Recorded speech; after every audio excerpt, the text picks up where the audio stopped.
Hi, welcome back to Book Chats from Lonsdale Public Library. As I expect you know, February is African American History Month. So it seemed like a prime opportunity to talk about some great African American authors.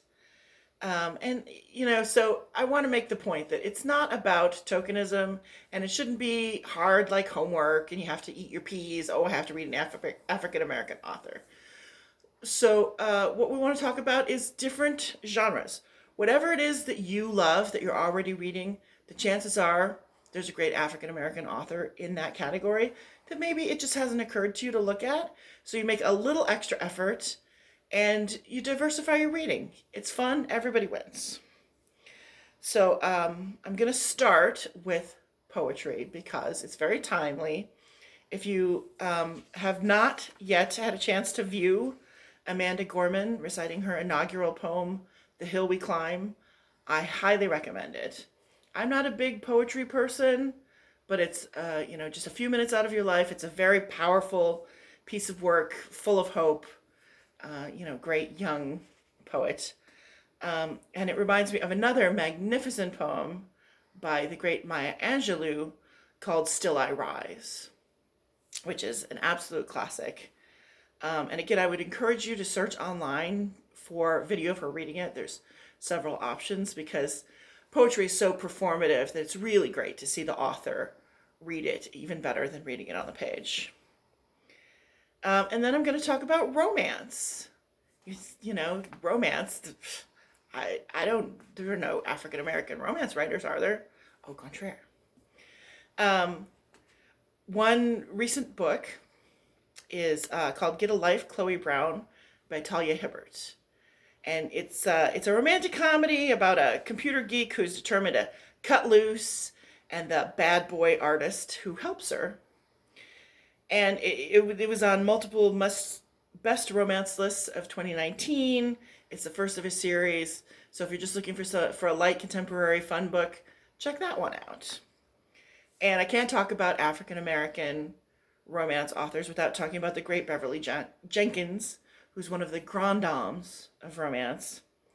And one example from her is if you like a classic historical story, you might want to check out Destiny's Embrace from 2013 about a self-important ranch owner and his free-spirited housekeeper who have one of those great Katharine Hepburn, Spencer Tracy relationships where they're sparking all the time and I don't even like you, but of course it's hiding their attraction.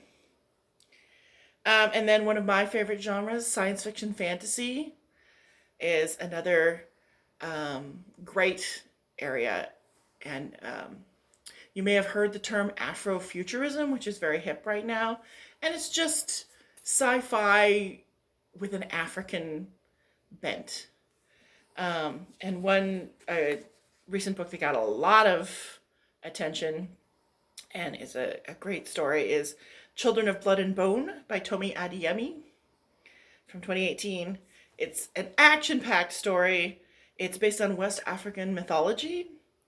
It's the story of a world where a ruthless king and his son are determined to stamp out magic completely.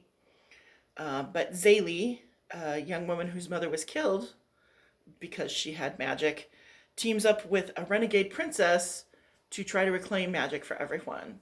And it's a struggle. It is not a light and fluffy book, but if you like action and gritty fights, and check this one out. And it's the beginning of a series. So it might be, if you're a Game of Thrones person, this might be for you.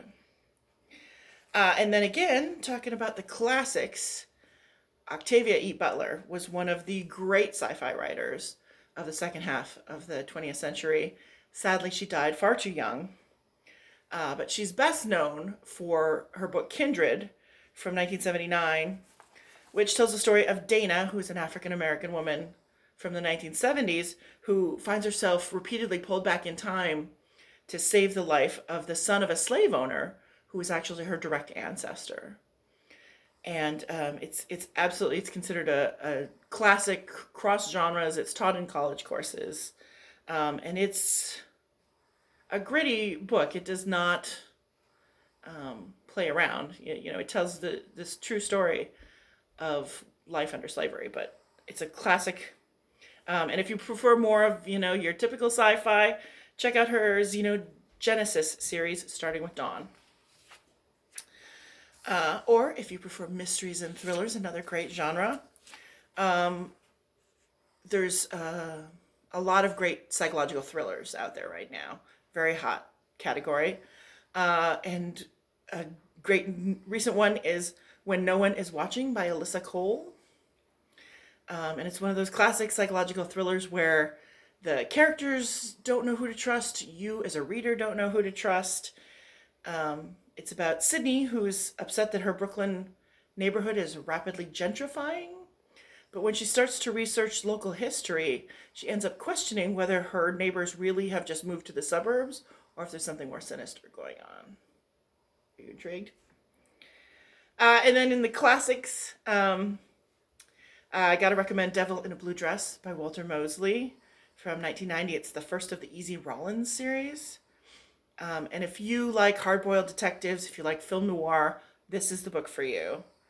It's 1948. Easy has lost his job at an aircraft plant, and he desperately needs money.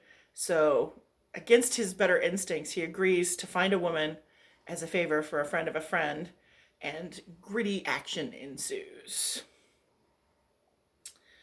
And we can't not talk about literary fiction, so a couple of good serious books. Another relatively recent one, The Underground Railroad by Colson Whitehead, actually won the 2017 Pulitzer Prize for Fiction. And it envisions a slightly alternative history where the Underground Railroad was not a metaphor, but an actual physical Underground Railroad. And it tells the story of Cora, a slave who escapes from her owners in Georgia and keeps trying to build a new life for herself, but gets thwarted by Ridgway, the slave catcher who is obsessed with capturing her. Very good, very well written, obviously, Pulitzer Prize. And then another great older book, The Color Purple by Alice Walker from 1982. You may have also seen the movie, also quite good. And that's another Pulitzer Prize winner. And it tells the story of Celie, who lives in the South in the early 1900s, and her life is really, it's one of physical and sexual abuse from her father and then her husband. And it tells her story and that of her female friends who also are dealing with the difficulties of life as the powerless, as really sort of the bottom of the social barrel. And, sometimes it's a difficult read, but it is ultimately hopeful, and Celie's a great character that you just can't help but fall in love with. So, highly recommended. And this is for grown-ups, but I can't help but give a last shout-out to a young adult novel. I finally got around to reading The Hate You Give by Angie Thomas from 2017, and it's another real winner. It's searingly honest, sometimes a little difficult, but also really readable. Star is a typical teen girl. She's just trying to negotiate friends and school and boys and family and community, but it's a particular challenge for her because she lives in a poor African American neighborhood where her father's something of a community leader and activist, but she goes to school in a wealthy mostly white neighborhood. And so she has to sort of decide who she's going to be in each place. And when she ends up being the sole witness to the killing of her African-American friend by a white police officer, she ends up torn in all directions trying to figure out how to do the right thing. And it doesn't pretend that there are easy answers, but it's really an important book, I think, that's worth everyone taking a look at. Okay, so that's it for this week. The next 2 weeks, we're going to be talking about love.